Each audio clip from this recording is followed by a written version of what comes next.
नमस्कार, म सुक्खा फुल्ला राम्रो राम्रो मान्छेहरूलाई मेरो मिनी भ्लगमा स्वागत छ। मेरो चाहिँ अरू दिनभन्दा आज अलिक भोइस डिफ्रेन्ट आइरहेछ अनि मलाई सन्चो पनि छैन। मलाई चाहिँ धेरै चाहिँ के हुन्छ भने बिरामी भइरहन्छ, त्यही भएर पनि हो। आज चाहिँ हामी यति राम्रो ठाउँमा घुम्न गयौँ कि बाटो चाहिँ सेम गाउँ जस्तै थियो है, उकालो ओह्रालो अनि सहर यताउता हेर्दा चाहिँ। मेरो साथमा चाहिँ आज म्याम हुनुहुन्छ एकजना। हामी दुईजना चाहिँ फोटो खिच्दै उकालो चढ्दै थियो। क्या मस्त बेकार जिंदगी है। म्याम किन ठुस्स पर्यो त्यो कुरा चाहिँ मलाई थाहा भएन। हामी दुईजना अनि दुःख सुखको गफ गऱ्यौँ अनि हामी दुईजना चाहिँ साथी जस्तो सेम हामी एज पनि सेमै हो, त्यही भएर नि। अनि म चाहिँ सन्चो भएको पनि थिएन अनि खोक्दै गफ गर्दै गऱ्यो अनि अघि परबाट यता डाँडा हेर्दा कति रमाइलो थियो है भन्दै हामी दुईजना चाहिँ एकअर्काले उता डाँडा हेर्दै गफ हानेर बस्यो। यति बेला मेरो चाहिँ खुट्टातिर आँखा पुग्यो, त्यसपछि खुट्टातिर चाहिँ धुलोहरू हिरोहरू छापेको रहेछ अगाडि, त्यो पुसपास गऱ्यो।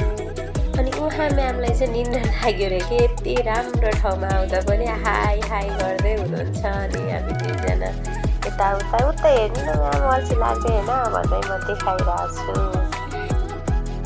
हामी दुईजना चाहिँ यता हिँड्दाखेरि चाहिँ मेरो खुट्टा चाहिँ लम्मै खाल्डोमा परिहाल्यो कि फेरि खुट्टाको त बिजोगै भयो नि। ल के गर्ने अब, पानी पनि छैन, कहाँ खोज्न जाऊ अब म पानी, कसरी पखाला।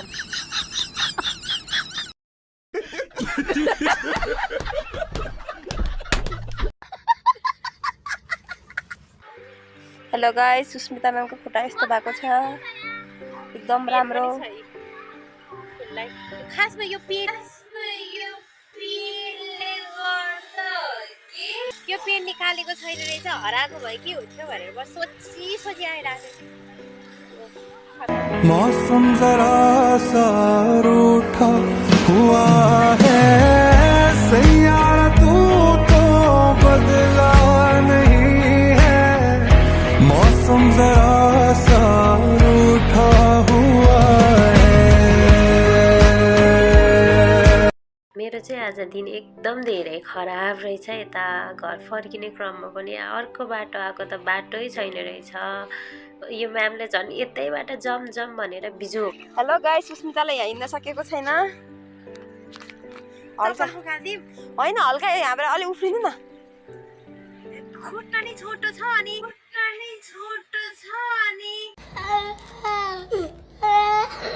म समाउँछु के। उता जानुहोस् न, म हुत्त फालेर आउँछु। हेर्नु यहाँ पर्छ, हेर्नु यो हुत्त फाल्ने होइन, बिस्तारै आउनु। सबको हुत्त फाल्यो नि त अनि। ओ म कसरी जाने होला।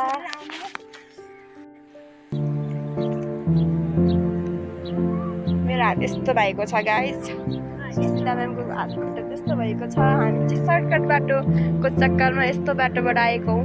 हामी त्यो माथिको डाँडाबाट सर्टकट खोज्दै यस्तो बाटोबाट हिँड्दै आएको। खसिहाल्यो। म चाहिँ गनाउने पानीले खुट्टा धोइरहेछ। म त धुन्दा घर गएर धुन्छु, त्यस्तो गनाउने पानी औषधि हालेको होला नि त। होइन, यो उसको पानी नि हो नि त, ढाल पानी कि नालीको पानी होला नि त है।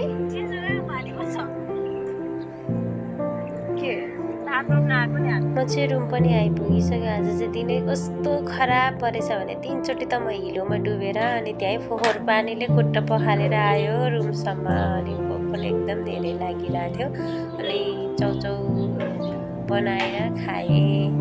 ओके साथीहरू, अर्को मिनी भ्लगमा भेटौँला। Okay, by.